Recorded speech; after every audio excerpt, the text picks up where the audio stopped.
पेड़ के नीचे रखी टूटी हुई मूर्ति को देखकर हमें ये समझ आया कि जब टूटने पर लोग भगवान को घर से बाहर निकाल देते हैं तो फिर हमारी क्या औकात है।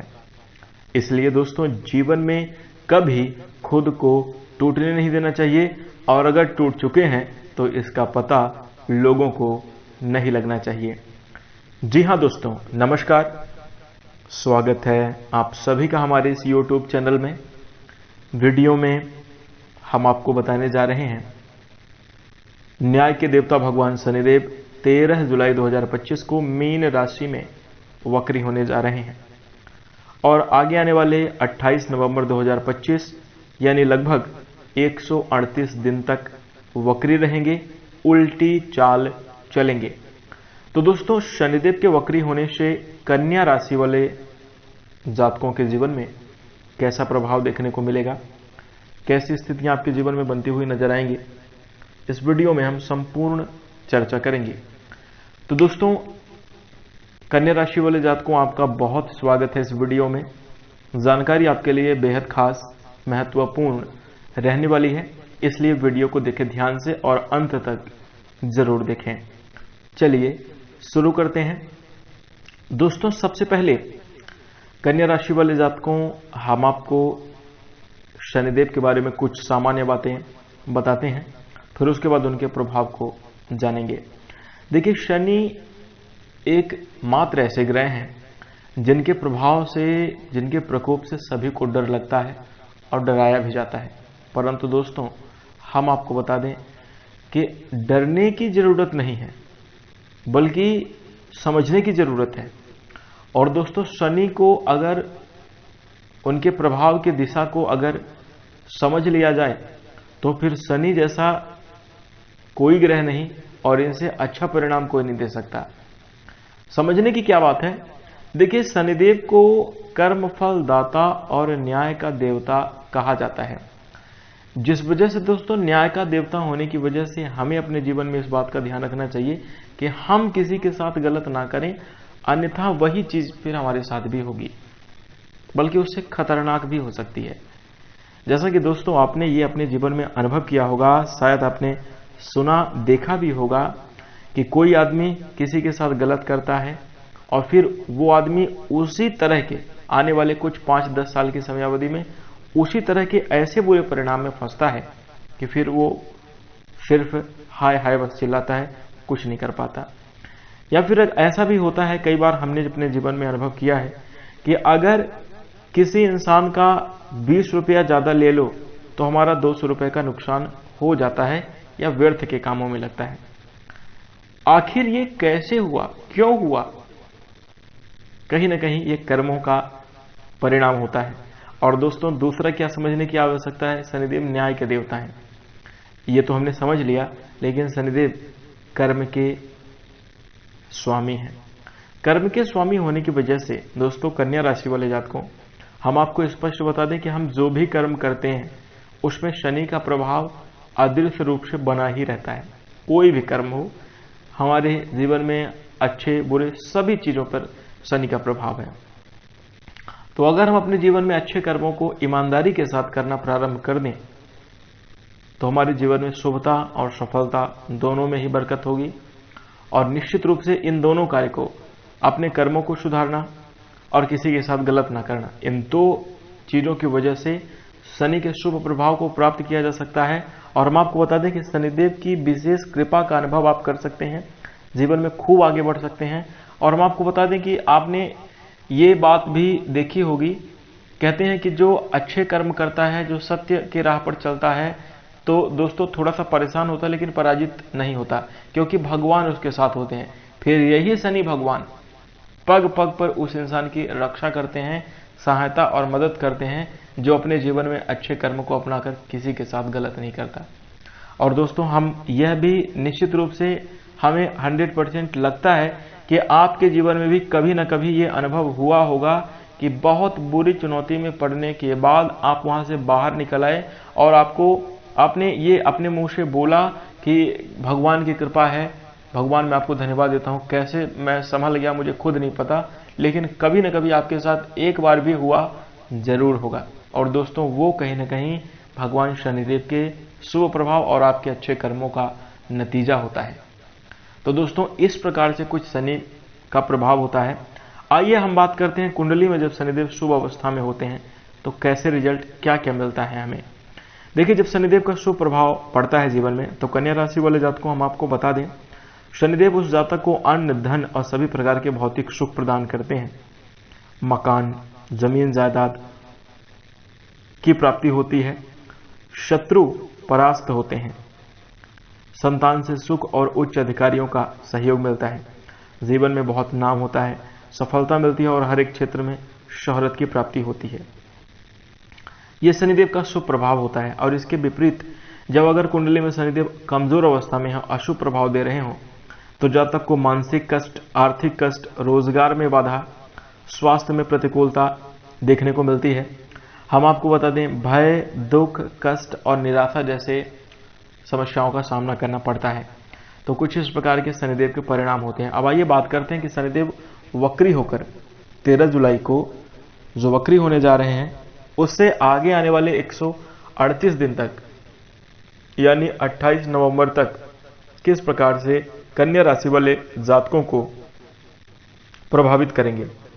तो दोस्तों कन्या राशि वाले जातकों हम आपको बता दें, शनिदेव आपके पंचम और छठम भाव के स्वामी है, यानी पंचवें और छठवें भाव के स्वामी हैं। और अब दोस्तों वो आपके सप्तम भाव में मीन राशि में गोचर कर रहे हैं और मीन राशि में ही वक्री होने जा रहे हैं। तो दोस्तों यहां से हम आपको बता दें कि इनकी तीसरी दृष्टि आपके भाग्य स्थान पर पड़ेगी, सातवीं दृष्टि आपके लगन पर पड़ेगी, यानी पहले भाव में पड़ेगी, आपके ऊपर ही शनि का प्रभाव होगा। और इसके साथ 10वीं दृष्टि सुख के भाव में चतुर्थ स्थान पर पड़ेगी। तो दोस्तों अब आइए बात करते हैं इसका कैसा प्रभाव होगा। देखिए, सबसे पहले हम कन्या राशि वाले जातकों को एक तरीके से बता देना चाहते हैं कि यदि आपके जीवन में वैवाहिक रूप से, वैवाहिक जीवन में अगर किसी भी प्रकार का परेशानियों का अगर आपको सामना करना पड़ रहा था, तो दोस्तों अब पूर्ण छुटकारा देखने को मिलेगा। और इसके साथ ही हम आपको बता दें कि आपके वैवाहिक जीवन में अब सामंजस्य और सुख की भावना भी देखने को मिलेगी। वहीं इसके साथ साथ अगर आपको दैनिक आमदनी करने में दिक्कत हो रही थी, आपका रोज का रोज काम नहीं बन पा रहा था, किसी भी प्रकार से उलझन और अड़चने आपके काम क्षेत्र में भी बन रही थी, वह भी अब धीरे धीरे करके ठीक होंगी। कन्या राशि वाले जातकों, यदि आपको स्वास्थ्य में प्रतिकूलताओं का सामना करना पड़ रहा था, यदि आपके मन, अगर आपके विचार डरे हुए थे, नकारात्मक थे, अब उसमें कहीं ना कहीं पुष्टता देखने को मिलेगी। शनिदेव के शुभ प्रभाव से आपके कार्य, विचार और जीवन में कुछ बड़े बदलाव देखने को मिलेंगे। देखिए, सबसे पहले हम आपको बता दें, इस समय अवधि में शनिदेव के भाग्य स्थान में दृष्टि होने की वजह से कहीं ना कहीं आपको अब अपने भाग्य का सपोर्ट जरूर मिलेगा। धार्मिक कार्यों में आपकी रुचि भी बढ़ती हुई नजर आएगी और आपको जरूर करना चाहिए। इस समय अवधि में यात्रा के प्रबल योग बनेंगे, यात्राओं से लाभ की संभावनाएं भी बनेंगी। यदि आपको नेगेटिव सपने पिछले समय अवधि में आते थे, कुछ बुरे थॉट्स, कुछ सुसाइडल विचार आते थे, कन्या राशि वाले को कुछ ऐसे मतलब एक डरावने सपने आते थे, अब वह कहीं ना कहीं धीरे धीरे करके आपके जीवन से समाप्त होंगे। साथ ही साथ हम आपको बता दें, शनि का प्रभाव आपके शरीर पर भी होगा, आपके व्यक्तित्व स्वभाव पर भी होगा। प्रथम भाव पर बना हुआ है, जिसकी वजह से आपके कहीं ना कहीं आकर्षण की क्षमता बढ़ेगी, चेहरे पर तेज और चमक भी देखने को मिल रही है। आपको अगर किसी भी प्रकार की दुविधाओं का डिसीजन लेने में जो दिक्कतों का सामना करना पड़ रहा था, अब उसमें भी सुधार होगा, स्थिति आपके लिए शुभ बनेगी। आपका मन, मस्तिष्क मजबूत होता हुआ नजर आएगा, आप विवेकशील बनेंगे, विवेक से निर्णय लेंगे तो आपको गौरव और सफलता की प्राप्ति होगी। दोस्तों, इस समयावधि में शनि का प्रभाव बनेगा तो आपको अपने आप को थोड़ा सा विनम्र और सज्जन बनाकर चलने की आवश्यकता होगी। अब दोस्तों, इसके साथ ही हम आपको बता दें कि सुख भाव पर भी शनि का प्रभाव है, जैसे भौतिक सुख सुविधा में भी वृद्धि होगी। भगवान शनिदेव का शुभ प्रभाव आपके जीवन में बनेगा, जिस वजह से आपको घर परिवार में कहीं ना कहीं खुशहाली देखने को मिलेगी। आपके परिवार में कोई नई चीज, कोई नए वाहन की खरीदारी समयावधि में हो सकती है। घर में कोई बड़ी खुशखबरी प्राप्ति की संभावना नजर आ रही है। परिवार के सदस्य में किसी इंसान की तरक्की की भी, किसी इंसान की बहुत जबरदस्त ग्रोथ की भी संभावना देखने को मिल रही है। वहीं दोस्तों हम आपको बता दें, आपका दैनिक काम अच्छा चलने लगेगा। जो आपके प्रत्यक्ष शत्रु थे, जो आपके कार्य में अड़चने और बाधाएं उत्पन्न कर रहे थे, समाप्त होंगे। विजय की प्राप्ति होगी, जीवन साथी का सहयोग मिलेगा। आपके वैवाहिक जीवन में अगर किसी भी प्रकार की दिक्कत चल रही थी, धीरे धीरे करके समाप्त होंगी। अचानक से कोई गड़ा हुआ धन आपको प्राप्त हो सकता है। पैतृक संपत्ति के प्राप्ति के शुभ योग बनेंगे। अब दोस्तों हम बात करेंगे कि आपको क्या सावधानी रखनी चाहिए। तो कन्या राशि वाले जातकों को सावधानी के तौर पर आपको निराशाजनक सभी प्रकार की बातों को अब छोड़ना चाहिए। पुरानी बातों को, पुरानी चीज़ों को याद करके अपने आप को न दुखी करें और न ही अपने मन की क्षमताओं को मारें। जी हाँ, मन के पास बहुत ताकत है, मन के पास बहुत क्षमता है, वो कुछ भी करने के लिए सक्षम है, परंतु आपकी सोच, नकारात्मक विचारधाराएं आपकी क्रिएटिविटी को दबा देती हैं। इस बात को सबसे पहले आप विचार करें, उसके साथ सुधार भी करें। आप दोस्तों इसमें हम आपको बताएंगे, डरे नहीं किसी भी कार्य को करने से पहले, निडरता के साथ लगें, लेकिन इस बात का भी आप जरूर ध्यान रखें कि अपनी बुद्धि और आत्मा की कसौटी पर किसी भी नए कार्य की शुरुआत करते समय जांच परख करना चाहिए। इस समयावधि में आपको अपने से हमेशा अनुभवी लोगों का मार्गदर्शन प्राप्त करना चाहिए। खासतौर पर माता पिता के सानिध्य में बैठना, बातचीत करना, उनसे खुलकर बातचीत करना आपके लिए अत्यंत आवश्यक है। परिवार में जो है एक मेल जोल की भावना और सामंजस्यपूर्ण भावना बनाकर चले। क्रोधपूर्ण स्थिति से बिल्कुल बचें, अपने गुस्से पर नियंत्रण रखें। खासतौर पर तीखे शब्दों का प्रयोग बिल्कुल भी नहीं करें, तो आपके लिए अच्छा रहेगा। इन सावधानियों को रखिए। उपाय के तौर पर हम बात करें तो कन्या राशि वाले जातकों को सबसे पहले दोस्तों हम आपको बता दें कि यहाँ पर आपके लिए अच्छा होगा एकांत में समय व्यतीत करना। अगर आप थोड़ा समय, लगभग आधे घंटे का समय फोन से दूर होकर, लोगों से दूर होकर, खाली स्थान पर बैठें, अकेले बैठें। घर में रह रहे हैं तो अपने एक चेयर लेकर या किसी ऐसे थोड़ी सी दूर वाली जगह पर निकल जाएं। गार्डन आदि में अगर आप हैं तो खाली बैठें, कोई आपको डिस्टर्ब ना करे, ऐसे आप बैठें, अपने बारे में सोचें, विचार करें, तो ये आपके लिए शुभता निर्मित होगी और कहीं ना कहीं आपकी मनोस्थिति में काफी अच्छा सुधार आएगा।